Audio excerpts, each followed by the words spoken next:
warahmatullahi wabarakatuh.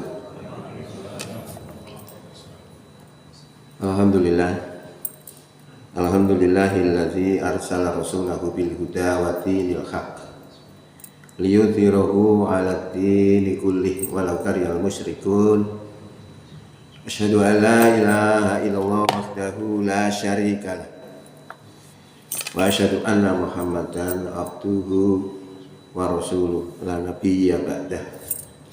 Allahumma sholli wa sallim wa barik ala Muhammad wa ala alihi wa sahbihi wa sallim ajma'in wa ba'du. Bapak Ibu jamaah Masjid Al-Manah rahimakumullah, syukur alhamdulillah di pagi hari ini kita bisa hadir untuk salat subuh berjamaah yang dilanjutkan dengan kultum dalam rangka menambah wawasan keislaman kita sekaligus menambah mantapnya keimanan kita. Mudah-mudahan kehadiran kita di pagi ini diterima sebagai amal soleh di sisi Allah Subhanahu wa Ta'ala. Hadirin rahimakumullah, materi kali ini kami sampaikan terkait dengan tafsir Al-Quran. Artinya tafsir itu adalah memahami ayat-ayat Quran dengan ilmu. Ya, nanti bukan tafsir gitu, tapi ada ilmu-ilmu yang harus dimiliki. Ini terkait dengan tuntutan-tuntutan dari jamaah An-Nur. Saya disuruh mengajar tafsir saja. Sebenarnya bagi saya itu tidak ada masalah, tambah senang saya itu. Karena apa? Nggak pakai mikir materi. Nah, mikir materi sudah urut itu sudah. Nah, saya ngajar tafsir Nahwu Shorof itu sebenarnya sudah sejak 1983. Saya sudah belajar ilmu Nahwu Shorof untuk memahami Quran, dan itu sudah kami ajarkan di tempat lain. Nah, kemudian baru tahun 2000 itu saya mengikuti materi kuliah yang dibawakan oleh Pak Saad yang sekarang menjadi pimpinan pusat Muhammadiyah. Itu pegang ilmu Al-Quran. Bagaimana Al-Quran itu dipahami? Itu karena banyak orang yang memahami Quran tapi akhirnya justru tidak paham. Seperti apa? Seperti yang terjadi di tahun 2015 yang lalu di negeri Mesir. Seorang bernama Ahmad Kharqon hafal 30 juz, akhirnya menjadi murtad. Gara-garanya dalam Quran banyak yang kontradiksi, yang tidak bisa ada jawaban yang memuaskan terhadap dirinya. Akhirnya dia keluar dari agama, tidak pindah kepada agama lain, tapi betul-betul menjadi ateis. Tidak mau beragama sama sekali. Ini kan parah. Apa 30 juz itu? Bisa seperti itu. Nah, ini makanya perlu dipahami bagaimana memahami ayat-ayat Quran. Memahami ayat Quran itu ilmunya adalah tafsir. Kalau ilmu membaca namanya ilmu tajwid kan begitu. Salah satu contoh ya, kontradiksi. Innalladzina amanu wa amilus solihati kanat lahum jannah. Innalladzina amanu walladzina hadu wan nasara was-sabina man amana billahi wal yaumil akhir wa amila sholihan falahum ajrum 'inda rabbihim wala khaufun 'alaihim wala hum yahzanun. Sesungguhnya orang-orang yang beriman, orang Yahudi, orang Nasrani, orang Sabiin, siapa saja di antara mereka yang beriman kepada Allah dan hari kiamat dan beramal soleh, falahum ajruhum 'inda rabbihim, maka pahalanya ada di sisi Tuhan mereka. Wala khaufun 'alaihim wala hum yahzanun, dan tidak ada rasa khawatir terhadap mereka dan tidak pula mereka bersedih hati. Berdasarkan ayat ini maka 4 kelompok manusia tadi selamat. Orang iman, orang Yahudi, orang Nasrani, orang Sabiin, pokoknya melakukan 3 hal selamat. Maka muncullah paham bahwa semua agama sama. Tapi kalau kita mengacu kepada firman Allah yang lain, bertabrakan. Wa may yabtaghi ghairal islami dina fala yuqbala minhu wa huwa fil akhirati minal khasirin. Barang siapa mencari agama selain Islam, maka tidak diterima dan di akhirat termasuk orang yang rugi. Lo coba nih, nega Islam gak bener nih, tapi ayat yang bisa bacakan pertama tadi tidak ada masalah. Lah inilah yang sampai Ahmad Kharqon itu keluar dari agama karena tidak bisa menyelesaikan itu. Lah penyelesaiannya ini adalah dengan ilmu tafsir. Nih. Karena dalam Quran juga disebutkan orang-orang yang menjadikan Tuhan itu tiga. Malah qad kafaro, sungguh telah kafirlah orang yang menjadikan Tuhan itu tiga. Nah, orang yang menjadikan Tuhan itu tiga, orang Nasrani. Dikatakan oleh Allah, laqad kafaro, sungguh telah kafir. Ayat yang saya bacakan pertama itu tidak kafir. Nah, yang seperti begini ini loh. Ini dibutuhkan ilmu yang namanya tafsir. Lah ilmu tafsir itu metodenya macam-macam. Ada kurang lebih 8. Ada yang namanya metode bil maksur. Artinya apa? Memahami Quran dengan Quran, memahami Quran dengan hadis, memahami Quran dengan asbabun nuzul. Dengan pendekatan 3 item ini akan dapat kita ketahui maksud daripada ayat itu. Ini contoh. Siratal ladzina an'amta 'alaihim, yaitu jalannya orang-orang yang telah engkau beri nikmat atasnya. Bayangan kita yang diberi nikmat wong sugih, duwe akeh, dunyane akeh. Ternyata mboten. Ternyata dalam Quran yang dimaksud orang diberi nikmat tadi adalah nabi, para shodiqin, para syuhada, para sholihin. Ada dalam Quran surat 4 ayat 69. Nah, ini namanya Quran dijelaskan oleh Quran. Nah, kalau tadi misalnya yang semua agama sama nih, yang lain kok katakan ada Islam tidak benar, bahkan Allah katakan kafir, itu kalau kita lihat dari asbabun nuzulnya, bahwa ayat yang pertama saya bacakan tadi itu ayat Yahudi Nasrani yang masih tauhid. Tapi kalau sudah melenceng menjadikan Tuhan lebih dari satu, maka kata Allah laqad kafaro, sungguh telah kafir. Nah, ini karena ada apa? Ada penjelasan dari hadis. Akhirnya kesimpulan jadi beda. Nah, ini yang perlu kita sebagai pengantar untuk ilmu tafsir, supaya apa? Karena saya dengan ilmu tafsir itu sebenarnya lebih gampang bagi saya, bukan hal yang baru bagi saya, lebih mudah. Tapi kalau kita kontemporer itu agak sulit. Misalnya sekarang ini banyak bencana, nah kita harus bisa ngomong bencana dalam pandangan Islam kayak apa. Itu dibutuhkan penelitian. Kalau kita tafsirnya gampang aja, tinggal buka aja. Jadi sebenarnya di Mojokerto itu seorang yang ahli tafsir itu hampir tidak ada. Yang ada apa? Membacakan tafsir, membacakan kitab tafsir. Apakah itu Marogi, apakah itu Al-Iqil, apakah itu Al-Ibris atau Ibnu Katsir, dibaca. Ya. Tapi ilmu-ilmu untuk menjadi mufasir itu banyak. Di antaranya adalah paham Quran, paham hadis, harus memiliki hafalan sekian ribu hadis. Kalau tidak punya hafalan itu, paling tidak kita punya bukunya. Nanti kalau kita butuhkan mencarinya gampang. Itu alternatif yang lain. Nah, ini namanya orang sudah mencapai tingkat mujtahid. Nah, sekarang ini orang mencapai mujtahid itu hampir sulit, tapi sudah berani berfatwa, akhirnya jadi kacau. Nah, itu yang terjadi. Makanya saya dengan ilmu tafsir ini ya, maka saya bagi. Kalau di An-Nur Munala itu saya mulai dari Al-Fatihah. Kalau di sini saya mulai dari surat 8. Kok 8 nih? Surat 5. Al-Maidah. Di Al-Hidayah saya mulai dengan surat 8 Al-Anfal. Supaya apa? Supaya nggak sama gitu. Nanti pada akhirnya juga sama juga. Yang belum akhirnya diisi begitu. Tidak ada masalah.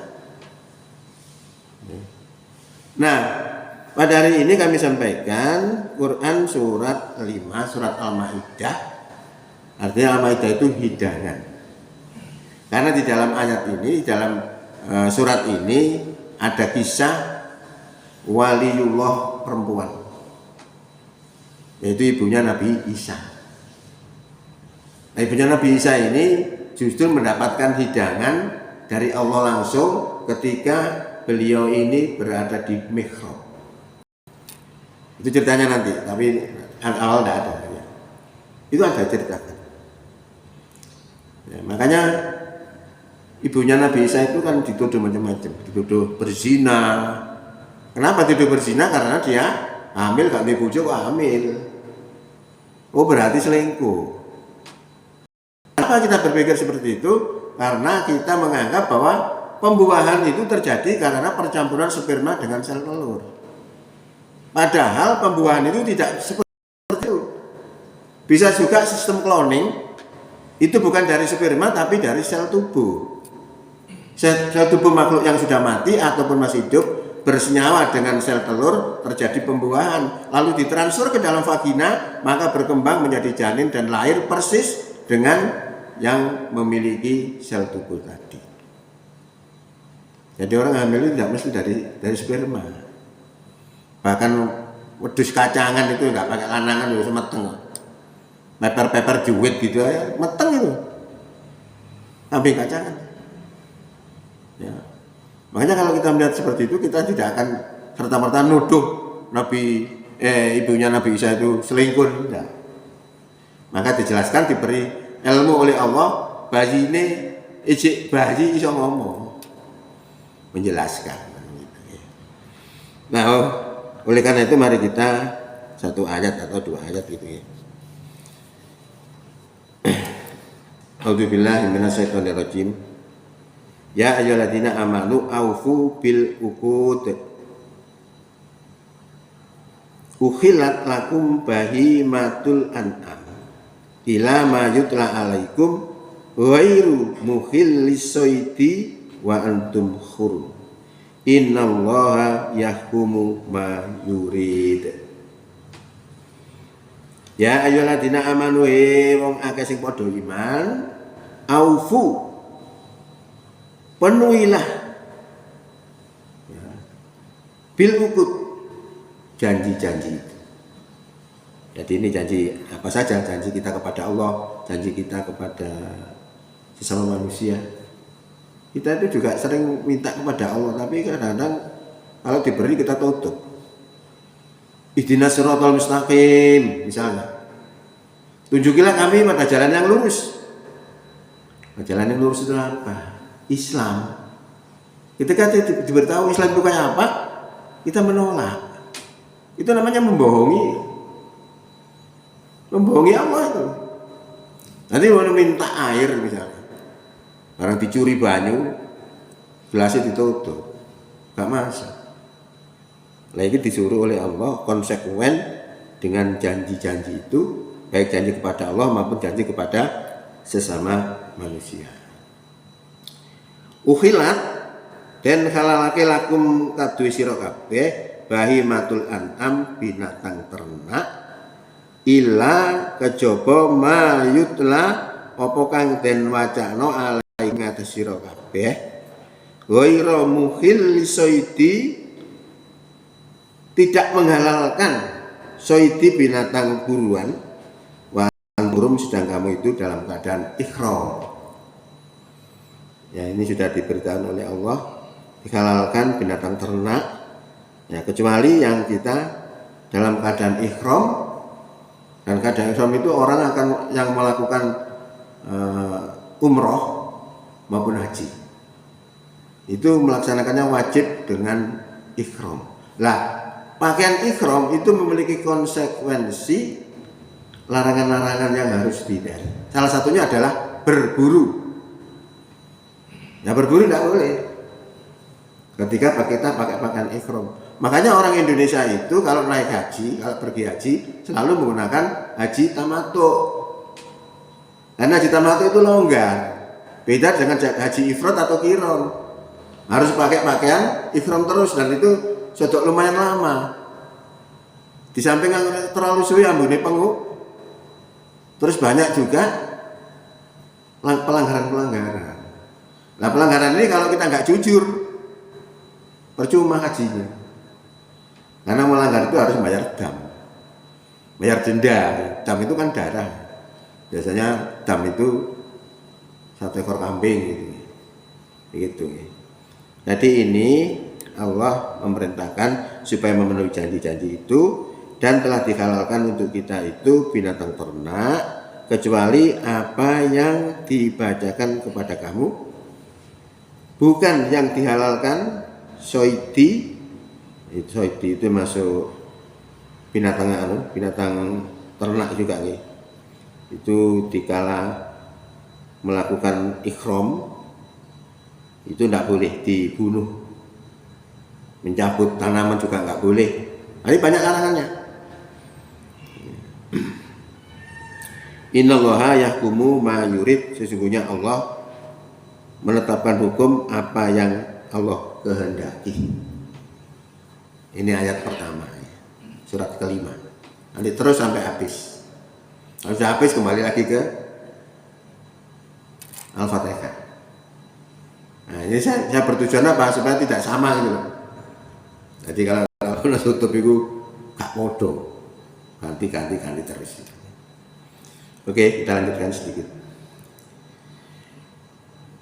Ya ayyuhalladzina amanu, hai orang yang beriman, la tukhillu sya'airallah. Wahai orang yang beriman, janganlah kamu melanggar syiar-syiar kesucian Allah. Jadi dilarang untuk melanggar syiar-syiar Allah. Walas syahrul haram, dan jangan melanggar kehormatan bulan haram. Nah, bulan haram itu ada sing urutan itu sing siji itu apa itu? Ada 4 bulan itu yang kita tidak boleh berbuat aniaya, termasuk perang aja nggak boleh. Kecuali didolimi baru. Kita memulai peperangan tidak boleh. Itu bulan-bulan haram. Jangan mengganggu hadiyu walal hadiah, dan jangan mengganggu binatang hadiyu wala kolait, dan kolait atau hewan-hewan kurban yang diberi tanda. Nah, ini tanda kayak apa ini? Wala aminal baital haram, dan jangan pula mengganggu orang-orang yang mengunjungi Baitul Haram. Nanti larangannya banyak. Kalau pakai pakaian ihram itu. Antak tadu, untuk kamu berbuat, mereka mencari dan pula mengganggu orang-orang yang mengunjungi Baitul Haram.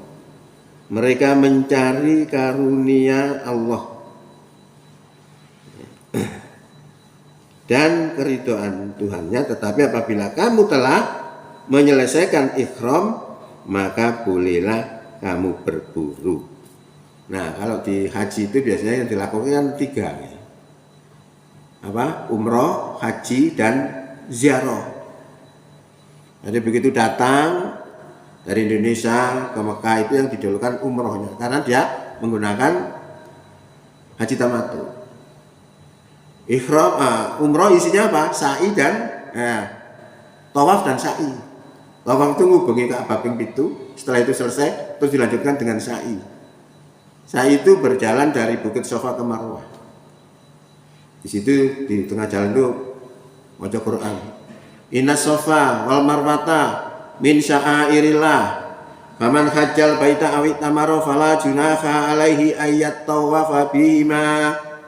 Faman tatawwa'a khairan fa innallaha syakirun alim. nonton cek apal 30 tahun iki apal. Itu dilaksanakan.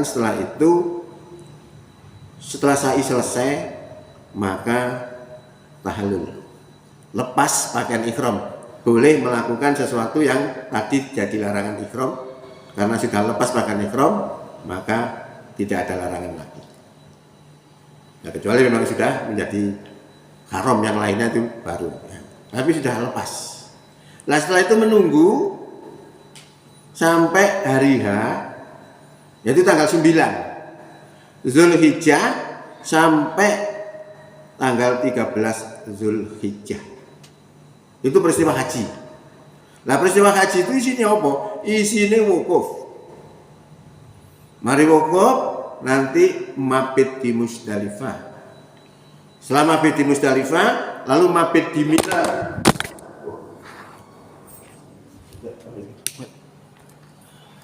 Oh ini bisa saya. Ya. Jadi setelah mabit di Musdalifah, lalu mabit di Mina. Nah setelah Mina menempatkan barang-barang, lalu pergi melempar jumroh. Melempar jumroh apa? Aqobah sebanyak 7 kerikil.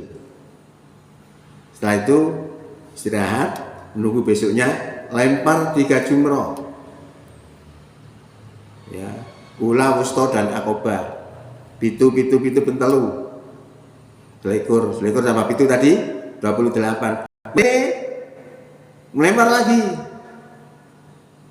3 jumroh, berarti 21 ditambah 28 tadi jumlahnya 49. Itu selesai kalau kita menggunakan nafar ula. Kalau nafar sani ditambah sehari lagi, ditambah 21 kerikil lagi, berarti 70 kerikil. Nah setelah itu selesai, lalu ditutup dengan tawaf ibadah. Tawaf ibadah sama dengan tawafnya waktu umroh tadi, cuma jenenge sing siji. Lalu tahallul, selesai hajinya.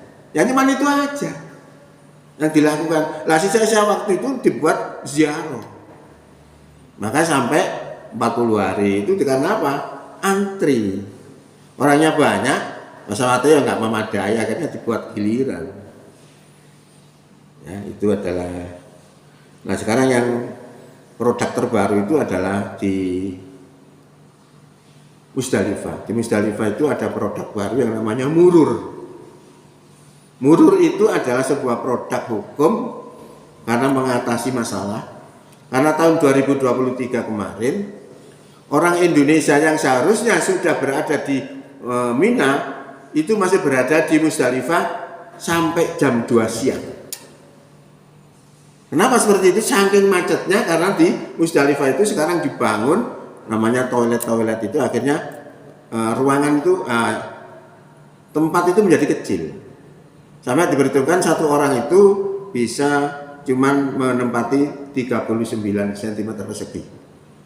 Maka dibuatlah jurus yang namanya murur. Wong sing tua-tua, sing sakit, sing macam-macam, wis gak usah mabit, liwat aja. Liwat di Musdalifah sudah dianggap mabit. Ini dalam rangka untuk mengurangi kemacetan. Pun konten belakang ini ngomongin malah terus kaji, suwe ini. Pun konten mawon, nanti intinya kita sampaikan berikutnya juga Al-Quran surat Al-Maidah berikutnya, supaya kita berurutan sehingga kita mengenal Quran itu kayak apa. Demikian, mudah-mudahan bermanfaat. Bila taufik wal hidayah. Assalamualaikum warahmatullahi wabarakatuh.